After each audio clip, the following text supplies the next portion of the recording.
Setelah perang Khandak usai, malaikat Jibril datang menemui Nabi dan memerintahkan beliau segera memimpin pasukan mengepung Bani Quraizah atas pengkhianatan mereka saat kaum muslimin sedang berperang melawan suku Yahudi di Madinah. Mereka melanggar perjanjian di saat muslimin sedang lemah.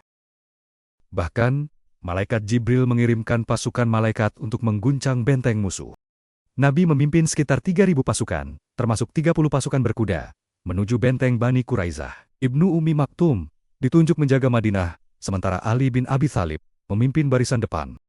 Kaum muslimin tetap teguh menunaikan syalat asar di perjalanan, dan keberanian mereka menimbulkan ketakutan besar bagi musuh. Pengepungan ini berlangsung selama 25 malam. Pasukan muslim menunggu dengan sabar, menempatkan posisi strategis, dan memberi kesempatan bagi Bani Quraizah untuk menyerah tanpa pertumpahan darah besar. Selama waktu itu, terjadi tekanan psikologis dan negosiasi, sehingga akhirnya mereka memilih menyerah. Ketika Bani Quraizah menyerah, kaum lelaki ditangkap, sementara anak-anak dan wanita dipisahkan. Sa'id bin Mu'adz, meski masih terluka akibat perang Khandak, ditunjuk sebagai hakim untuk menentukan hukuman. Keputusan yang dijalankan, harta mereka dibagi-bagikan. Kaum lelaki dihukum mati karena pengkhianatan serius yang melibatkan persiapan senjata untuk membunuh kaum muslimin.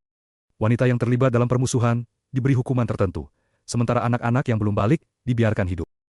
Setelah itu, Nabi menindak Salam bin Abi al-Hakik, atau yang lebih dikenal dengan Abu Rafi, seorang tokoh Yahudi kriminal yang sering memprovokasi permusuhan terhadap kaum muslimin dan membantu musuh-musuh Islam dengan persenjataan, harta, dan logistik. Suku Khazraj, sekutu Nabi meminta izin mengeksekusinya, dan Nabi menyetujuinya dengan ketentuan wanita dan anak-anak tidak disakiti. Abdullah bin Atik memimpin tim khusus, berhasil masuk benteng Abu Rafi, dikabar dan mengeksekusi Abu Rafi dengan keberanian dan strategi cermat. Misi selesai, meski Abdullah terluka parah. Tidak berhenti di situ.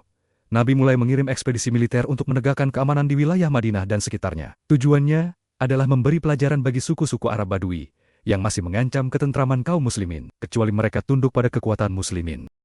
Ekspedisi pertama dipimpin Muhammad bin Maslamah dengan 30 pasukan berkuda ke Al-Qarsa, pemukiman Bani Bakar. Serangan ini sukses. Musuh melarikan diri, dan kaum muslimin membawa pulang harta berupa hewan ternak. Dalam perjalanan, mereka menangkap Sumamah bin Atsal al-Hanafi yang dikirim Musailamah al-Kadzdzab untuk membunuh Nabi. Namun setelah diperiksa dan dibebaskan oleh Nabi, Sumamah masuk Islam. Kemudian Nabi mengirimkan ekspedisi lainnya. Ke Bani Salabah, pasukan 40 orang menyerang musuh yang melarikan diri, menawan 1 orang yang masuk Islam, dan memperoleh rampasan harta dan ternak.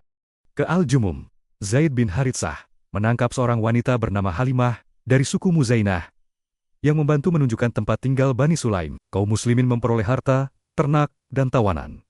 Dan Halimah menjadi istri Nabi. Ke Al-Ais, Zaid memimpin 170 pasukan, menegakkan keadilan dengan mengembalikan harta. Abu Al-Ash, suami Zainab, putri Nabi, yang sebelumnya dirampas oleh kaum muslimin, yang membuat Abu Al-Ash mantap masuk Islam dan berhijrah ke Madinah. Ke At-Sarf, pasukan Zaid memperoleh 20 unta setelah musuh melarikan diri. Ke Wadi Al-Qura, pasukan Zaid diserang oleh penduduk setempat. 9 anggota gugur, 3 termasuk Zaid selamat. Pasukan Al-Khabtu dipimpin Abu Ubaidah bin Al-Gera untuk mengintai kafilah Quraisy. Meski kelaparan, Allah menolong mereka dengan seekor ikan besar, menjadi rizki selama setengah bulan. Semua ekspedisi ini bukan sekadar peperangan, tetapi pelajaran tentang keadilan, kesabaran, keberanian, dan kebijaksanaan kepemimpinan Nabi. Beliau menegakkan keamanan tanpa menimbulkan ketidakadilan, memastikan musuh tetap memiliki kesempatan untuk bertobat dan masuk Islam, sambil menjaga kesejahteraan masyarakat Madinah.